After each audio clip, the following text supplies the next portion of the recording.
you don't care where it came from.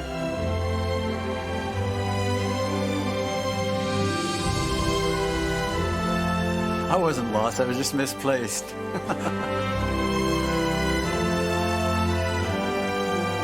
They remembered our films more for John Facenda and our music than anything else.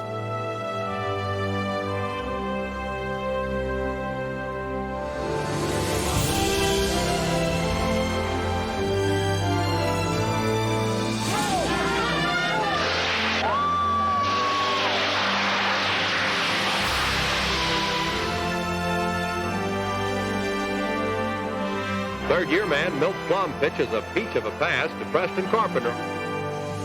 Let's take a look, shall we? And as they say in Tinseltown, roll 'em.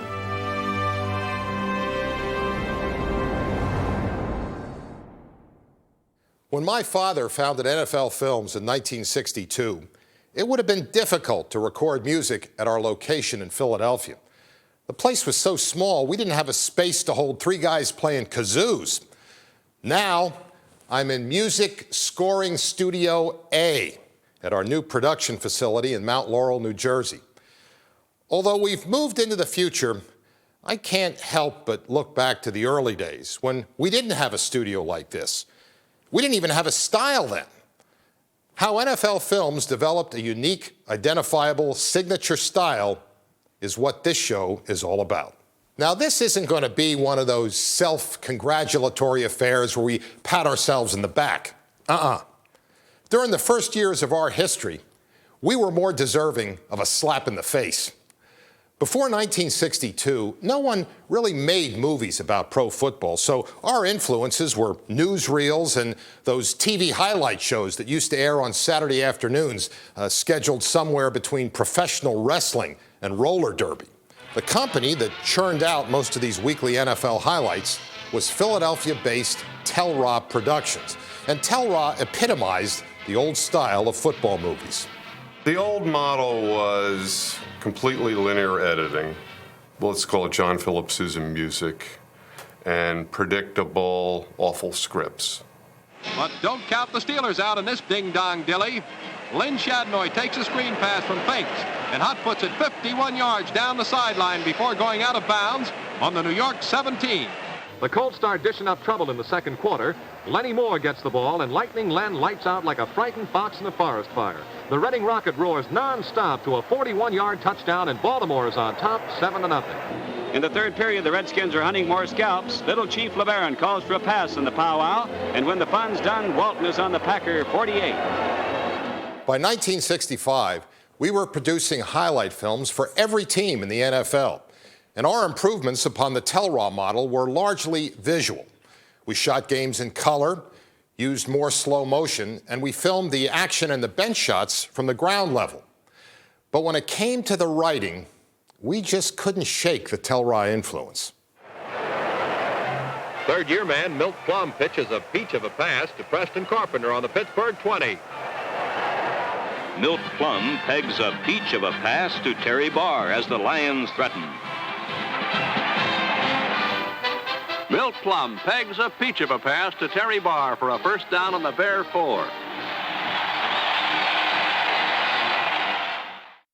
In 1965, NFL Game of the Week gave us our first chance to showcase our talents on a regular basis. Here was a golden opportunity to pioneer a new, more serious and analytical way of writing football highlights. But even though we were working with polished narrators like Jack Whitaker, the frantic production pace of this show created a number of technical obstacles that made good writing difficult. The NFL Game of the Week. We didn't write the games of the week. You can't really call them scripts because they weren't scripts. These guys were reading the play-by-plays and then taking the play-by-play, whatever was written on the play-by-plays, and trying to embellish it. The downfall of that is they did not have the technology to, if you blew a line, just go back and do the line again. If you were 10 minutes, 12 minutes into something, you had to go all the way back. It's just the way the technology worked, and do it all over again. Eagle Bomb Squad Captain Ike Kelly, number 51, is knocked once, So what they ended up doing a lot of times was these really terse little sentences. Twice. Because they didn't want to make mistakes and go back and do the narration all over again. You know, we were young, you know, and there's Chuck Thompson and Jack Whitaker. 3 times. And you were leery of telling them because they'd slap you down quick. You know, you say, you know, we need more out of you. We need, you know, you got to stretch this line, Jack. You might do it once, and then he'd look at you, or throw a pencil in the studio, or talk about his train back to New York, and then you'd retreat into your shell because you were scared to say something to these guys. Eagles center Jim Ringo limps off the field for a needed respite from the Sunday wars. The only time we really wrote something was if there was very few cutaways, like a guy on the bench. Then we would write a little line of script and insert it that he'd have to read.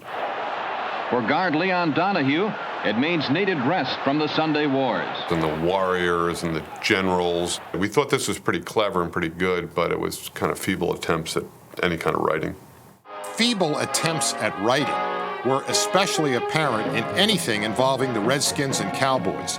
Scripts about these two teams used metaphors that suggested our writers were shooting blanks. The Dallas Cowboys gallop into D.C. Stadium where the Washington defense is waiting to ambush.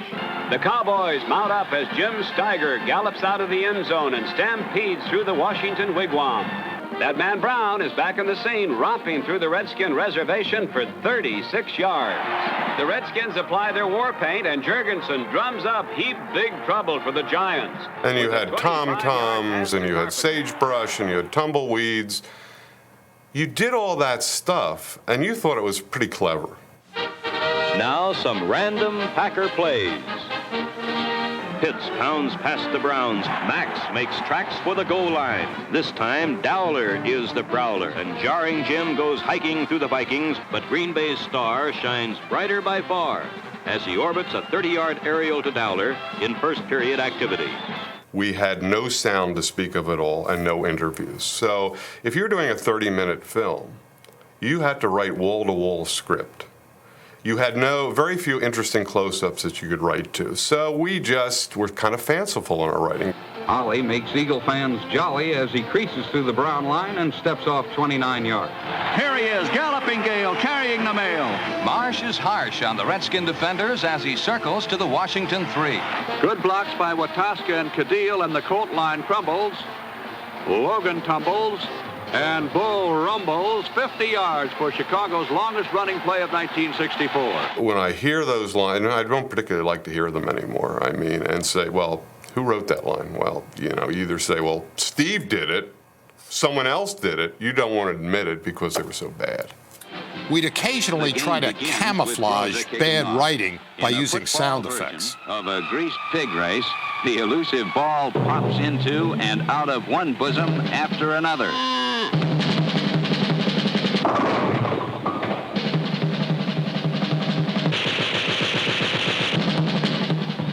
Roger Scholes finally recovers the Cleveland kickoff for a Cleveland touchdown.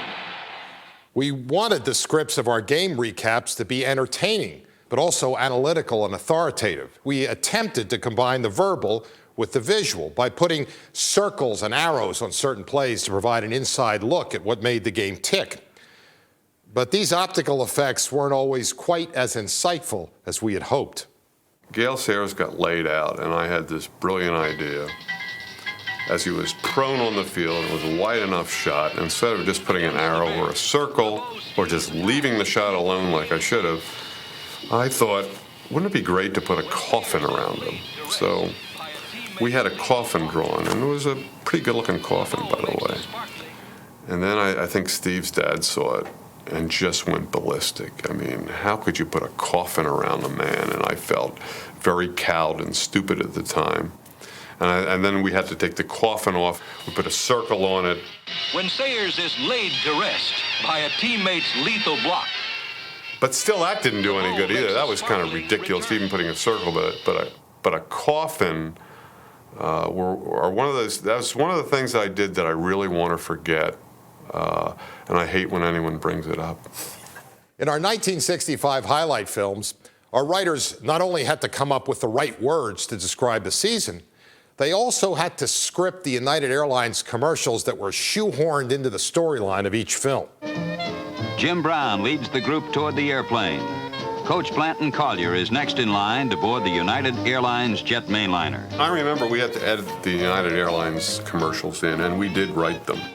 Big 6'8" John Baker knows United Comfort accommodates all sizes, and the Steelers will arrive refreshed and ready to play the Cardinals. The only thing we had to add was their taglines. Incidentally, 13 out of 14 NFL teams fly United. And by the way, 13 out of the 14 teams in the NFL fly the friendly skies of United. And remember, 13 of 14 teams in the National Football League fly with United Airlines.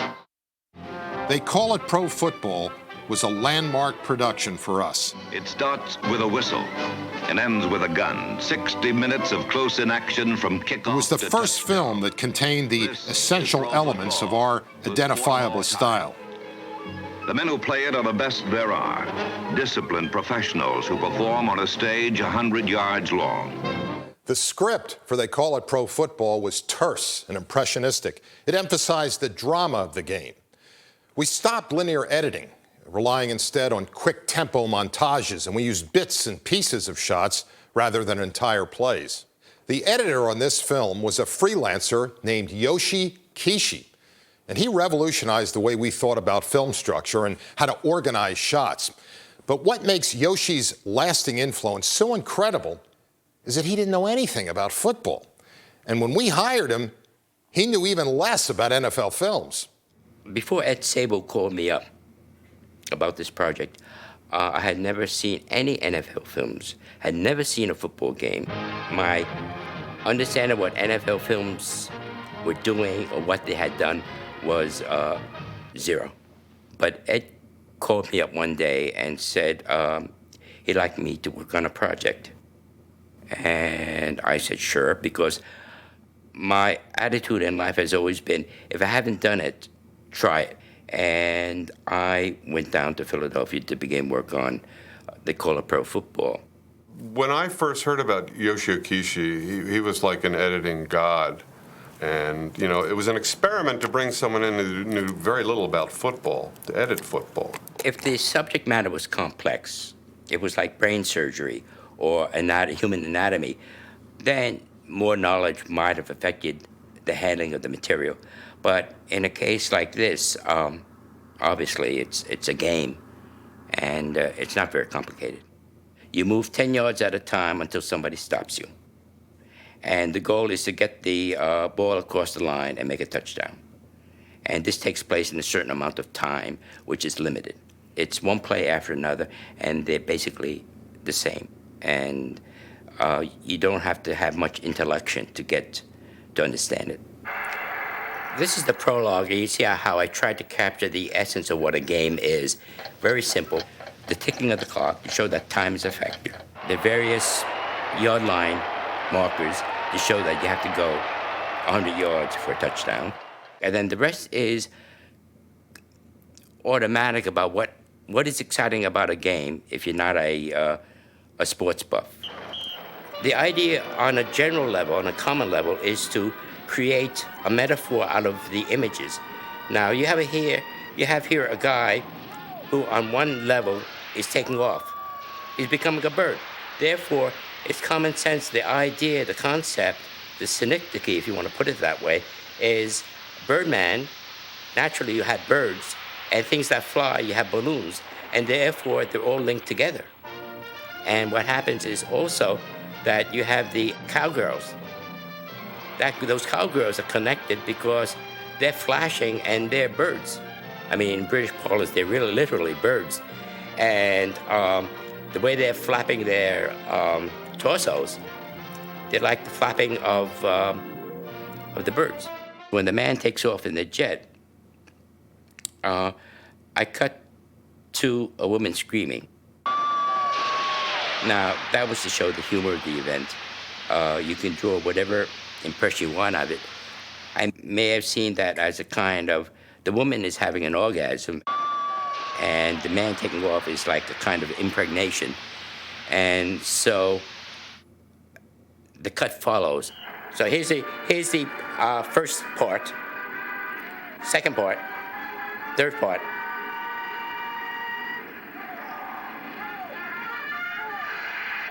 Fourth part, the joke and the completion of it.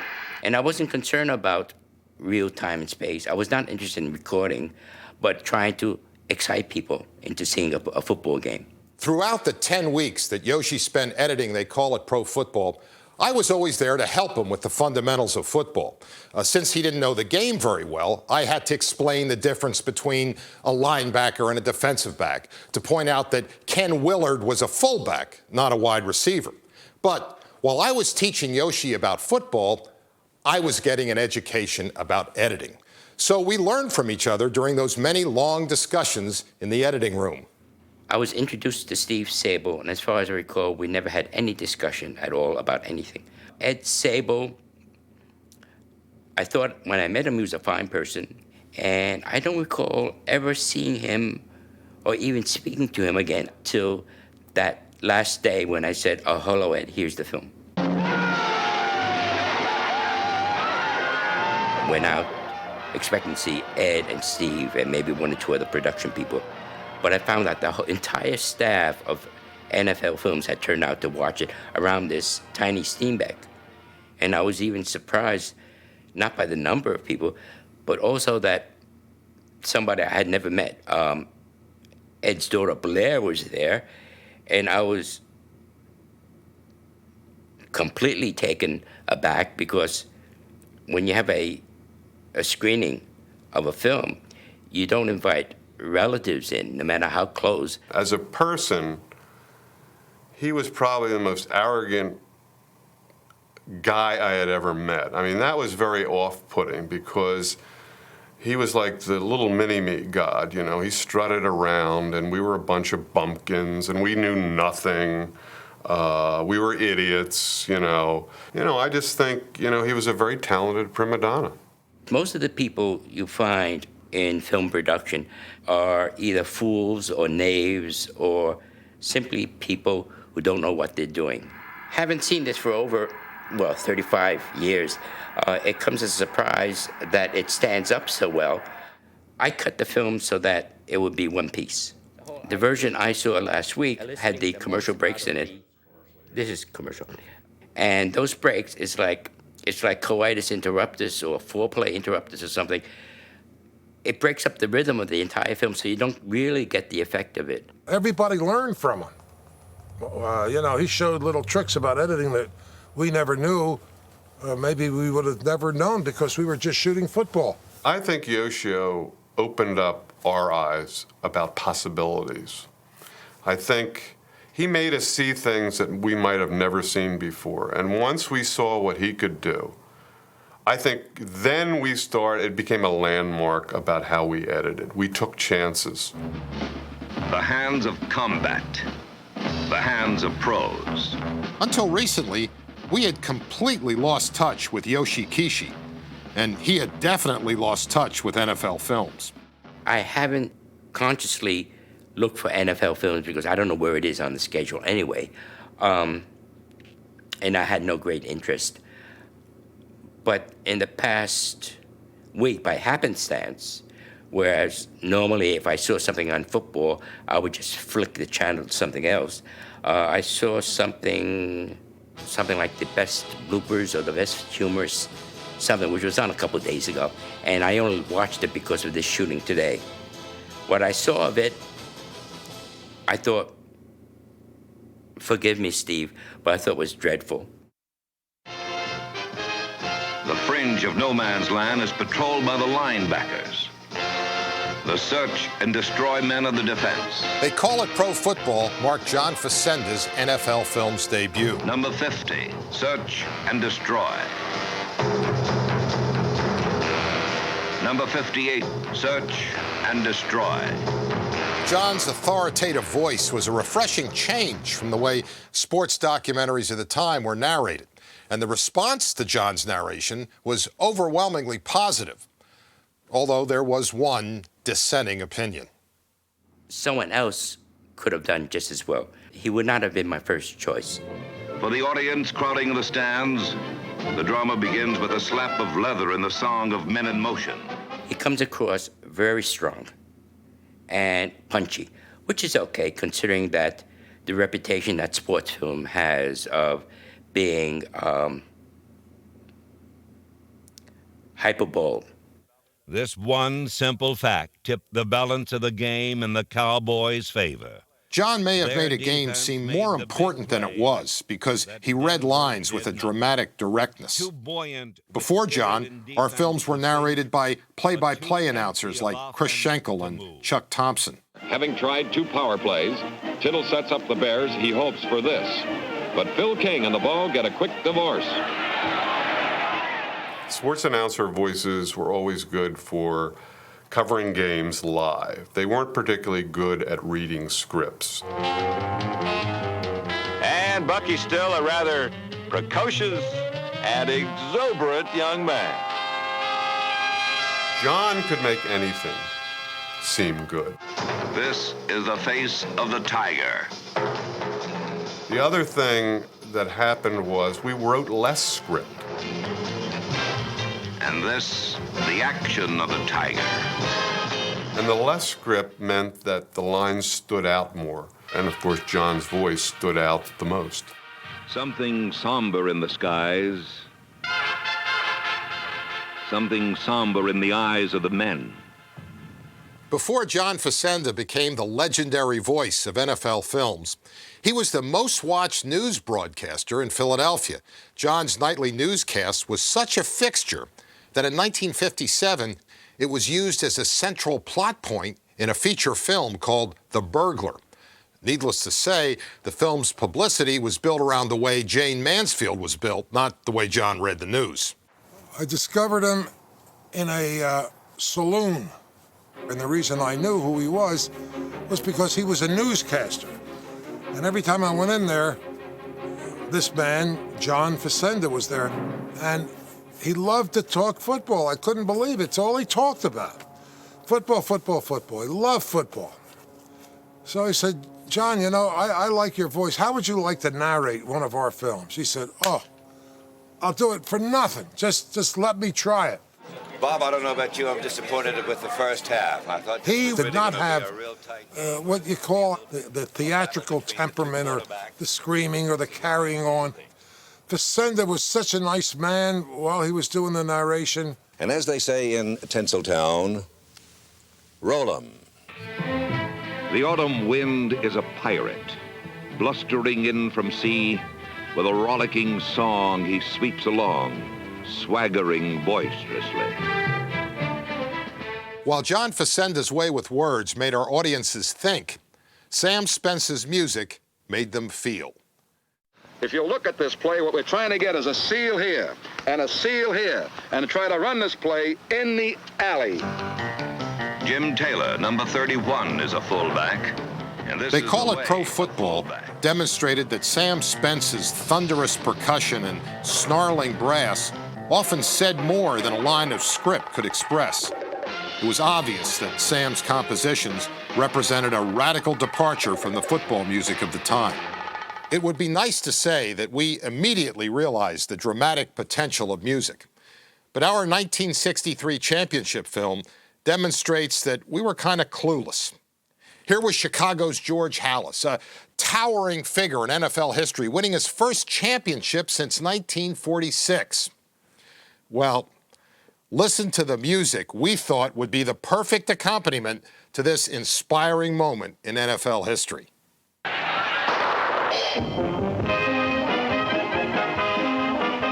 This was a tune to consume beer and pretzels by. And when we started producing team highlight films, we continued to be partial to polka.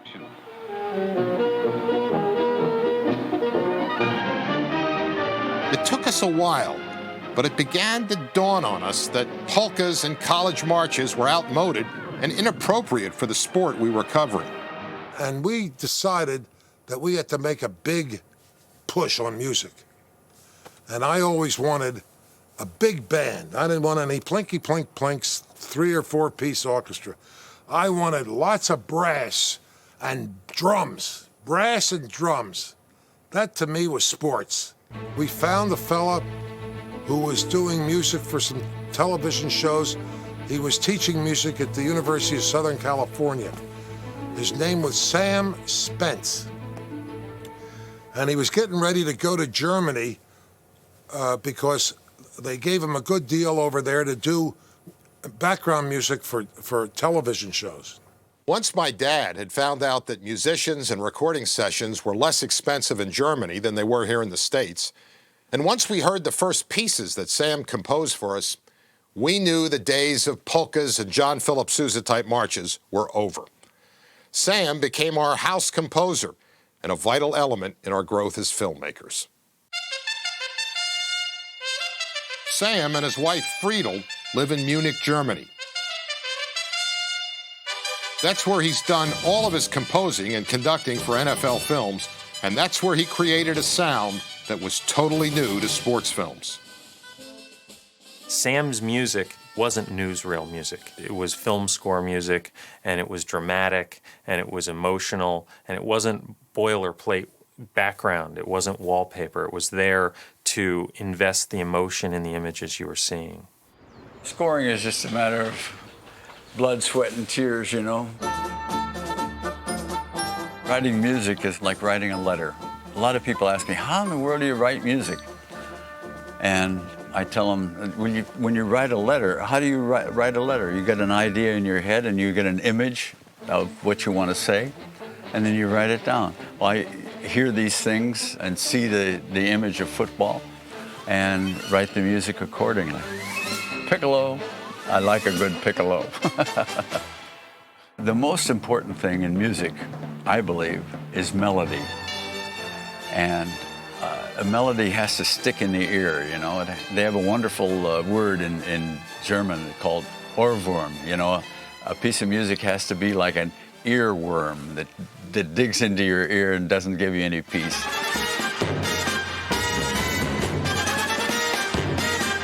One time I figured, oh my, I've done about the equivalent of 70 symphonies, 50, 60, 70 symphonies. Beethoven only did 9. Where would I have been without my wife, too? She was always sitting in the booth, writing down the numbers, and said, you might want to splice take number 3 to take number 2 at this spot, that spot. So I would hear something he could not hear. Then I would say, stop. Once more we're feeling, you know. The way we all came to know the music was through these images in the National Football League. So now, in everyone's subconscious, they're linked forever. I have a passion for all kinds of music, but Sam Spence is certainly my favorite. It's just provided endless listening pleasure since I was 8 years old. Cinderella's Super Bowl I like. Everybody at school I used to play that for. It was a great sort of Russian catchy tune. Da da da da da da da da da da da da da da da da. Old Man Willie running, and you hear da da da da da da da da da da. Heroic Mission, I forgot to mention that, which never made it to vinyl. Do do do do do do do do do, and that great ending to the drums. Da da da da da da da da da da da da. March to the Trenches is very good. Sunday with Soul. Da da da da da da da da da da da. And that's it. I'm not singing anymore, although I could sing about 400 other ones that I like very much. The Raiders theme, of course, everybody knows that. Da da da da da da da da da. Battleground, Latin Fire, Game Plan for Sudden Death, Rainbows to the End Zone, the Over the Hill Gang, which everybody knows, and I have to hum that one. Dun dun dun dun dun dun dun dun dun dun dun dun dun dun dun dun dun. My wife certainly knows all about Sam's music now and appreciates it very much, hums tunes and says, I like this one, and it's part of our life. Dun, dun, dun, dun, da, da, da, da, da. It makes me feel good. Like in 2.5 minutes, it could turn a rainy day into a bright sunny day sometimes for me. Andy Horowitz has probably met Sam in person more times than I have. I'd see Sam on his occasional visits to the States, and getting to know him convinced me that his music provides a portrait of his personality. Diverse, buoyant, optimistic, and warm-hearted. But my 35-year relationship with Sam has primarily developed over the telephone. I never once went to Germany for a recording session. Several months before the beginning of each football season, I'd call Sam and describe as vividly as I could the kind of music I wanted for our upcoming films. Then, for inspiration, I'd send Sam a tape filled mostly with movie soundtracks, but also an occasional jazz or rock instrumental. The result was that every year I found that Sam not only brought to life the feelings I expressed over the phone, he also gave life to feelings I couldn't express or articulate. He'd write back and forth and send tape saying, this is a piece of music that I like, and if we can do something like this and like that. And we were on the same wavelength. Oh yeah, the Magnificent 11. Big Western. The biggest influences on me were, of course, all the big Hollywood composers, you know, Miklos Rozsa and Dmitri Tiomkin. All these guys were doing great things, you know, and I was just flabbergasted.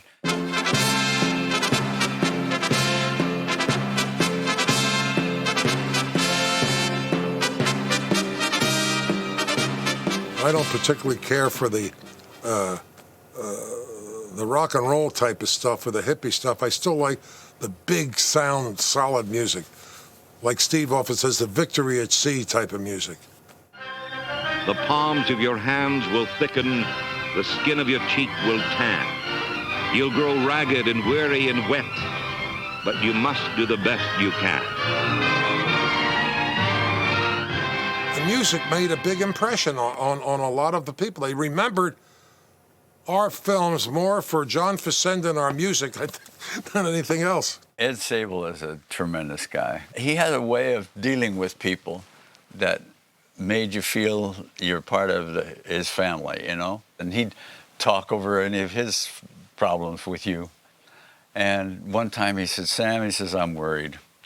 I can't get Steve to take a look at the administrative side of NFL. He's only interested in the artistic side, sitting at the table cutting films, and I just can't drag him away. I have these meetings with the owners of the clubs, and they said, hey, I thought you were going to bring your son along. What is he, some kind of a cretin that you're hiding him from us?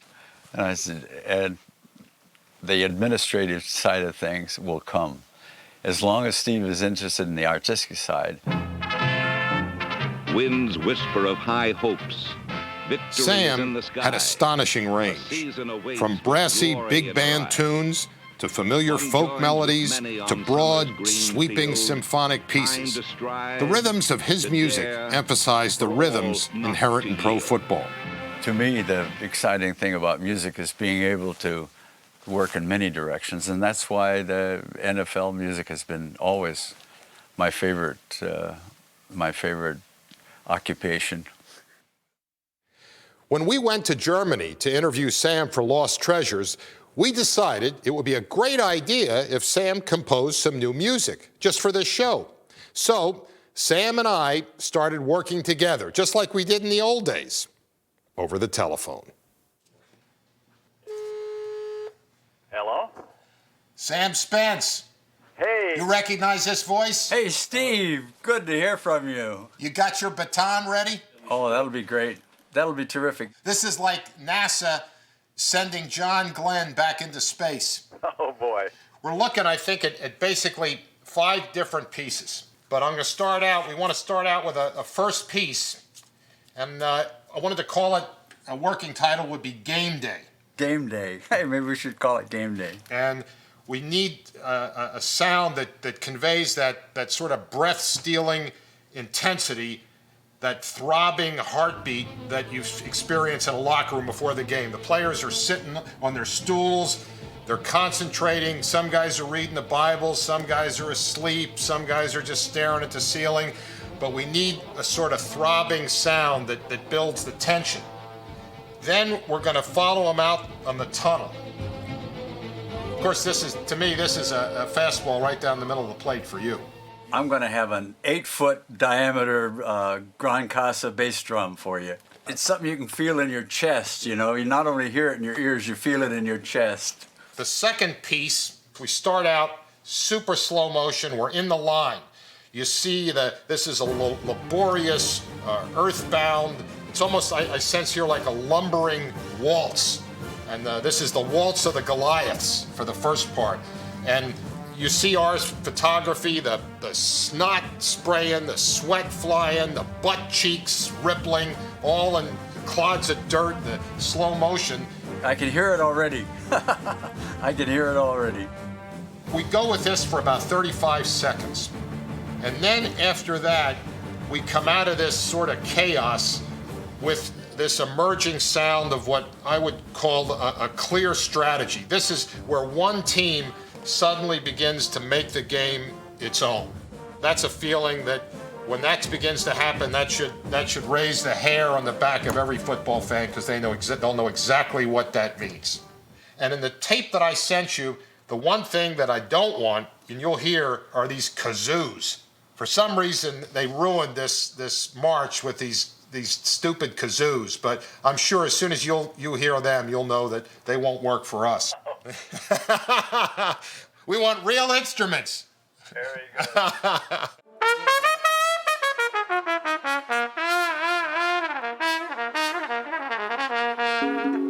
Sam was back in the Bavaria Music Studio, where he had conducted much of his great NFL films music. And many of the same musicians who had played on those classic tunes were on hand for this special reunion. Ja, was verstehst du denn? Ja, falls das die Autogramm geben muss, man kann ja nie wissen. Und auf dem Playback kannst du ignorieren, wo die etwas anders spielen, weil manchmal gibt es ein Polyphonie zwischen. Sam composed 6 new pieces for this show, and he hasn't slowed down a bit. With his trademark speed and efficiency, he recorded them all in a single day. These are the 2 marches. At first, Steve was suggesting we do these 2 numbers together as one piece, but we can use them, you know, in the library much better if they have a separation. Look at all those notes. I can't believe you wrote every one of them. I can't believe it. That's the swirling violins and piccolos for swirling woodwinds, you know. And the ostinato on the bass. And the reason I came to Munich is because a little place like Munich has 5 full-time symphony orchestras. Yeah. What city in America has 5 full-time symphony orchestras, you know? None of them, let alone a little place like Munich, you know. Right. Going to that recording session was, for myself, was like stepping into a time machine. You know, what would it be like to go back and see Sam Spence in action in a recording studio, walking into the room and meeting the musicians that were the same musicians who had played it the first time around? Sehr lange. Yeah. Well, he is like a Jesus for us, because a beautiful composer, beautiful arranger, and everything he writes, it's really so at a high level. It is different from the music we have in Europe, because first, we don't have this kind of music on the football games. They don't use it. And, well, he says that is the way they want it in America, so we have to believe it, that we played it. And in the beginning, we have to ask, are you sure, Sam, about? Yeah, he says, play it that way. It must be strong and go. Football is for us soccer. Yeah, that's we did a lot of film music also with him here. One of the most famous thing is the film Car Napping. You know the story about the car? And we need specially deep timpanis, kettle drums, you know, because to get those big guys on the line, you know, whamming into each other, you can't have your timpanis too high. You got to have them really nice and low where you can lay into them, you know. And otherwise, Gran Casa. Steve loves Gran Casa. Boy, that is a beautiful bass drum, Gran Casa. Oh man, that is beautiful. This is the boss's favorite sound of all. You feel that deep down in your chest, you know.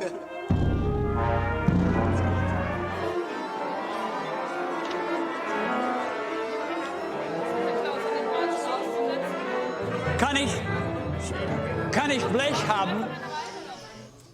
Vielleicht hilft das, wenn es kurz ist.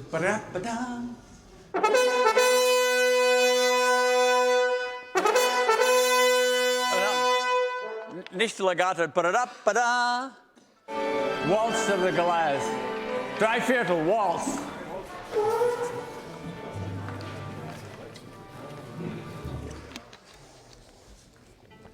Gibt's noch was? Mit Konzentration.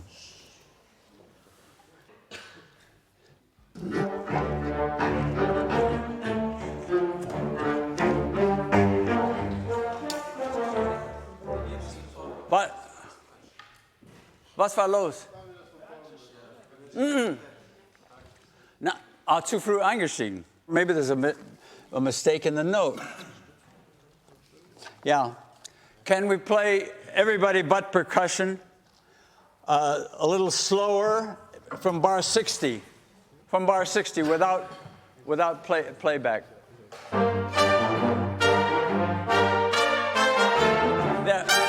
There was a mistake. There was a mistake. It's after the dump, daga-daga-dump. You've got to start at the same place for us to know when to come in. 3, 4, 1, 2.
Waltz of the Goliaths is vintage Sam Spence, and it provides the perfect complement to some of our vintage camera work.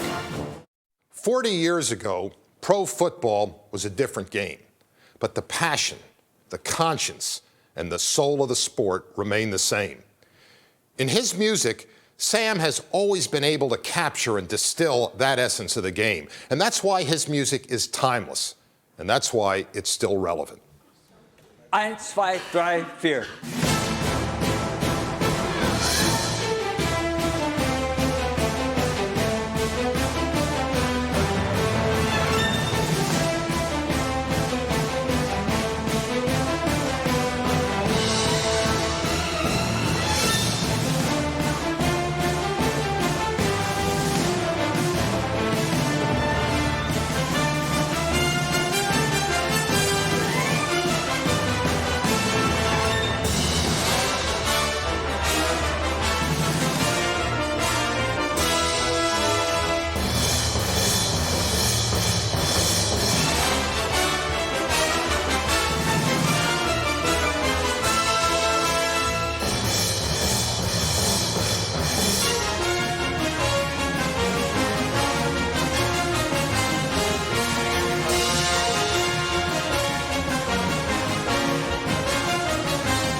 NFL films began to mature when we realized that the story of a game or season, rather than the outcome, is what made for compelling viewing. We grew up when we focused on the personality of a player rather than his statistics. And from there, it became a matter of how to portray these ideas on film.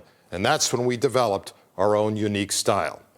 Sam Spence, John Facenda, and Yoshi Kishi, each one of them made a lasting contribution.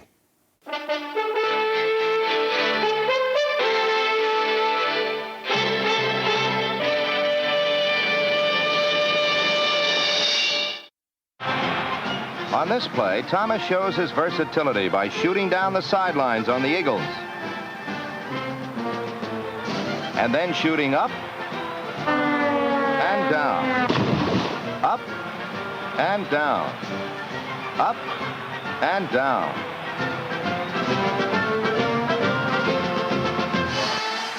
Blitz is big in Pittsburgh.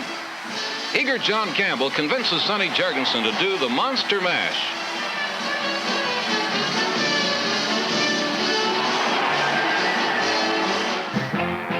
Fans who flock to D.C. Stadium always enjoy the pregame and the halftime pageantry presented by the Redskin management. The annual Christmas Spectacular is highlighted by a space-age Santa Claus.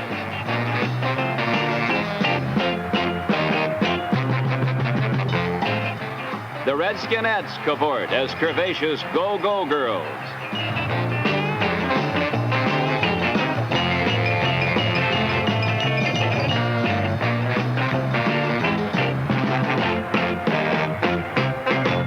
Incidentally, 13 out of 14 NFL teams fly United, the airline of champions. And cut it from it. I don't want you to waste the film.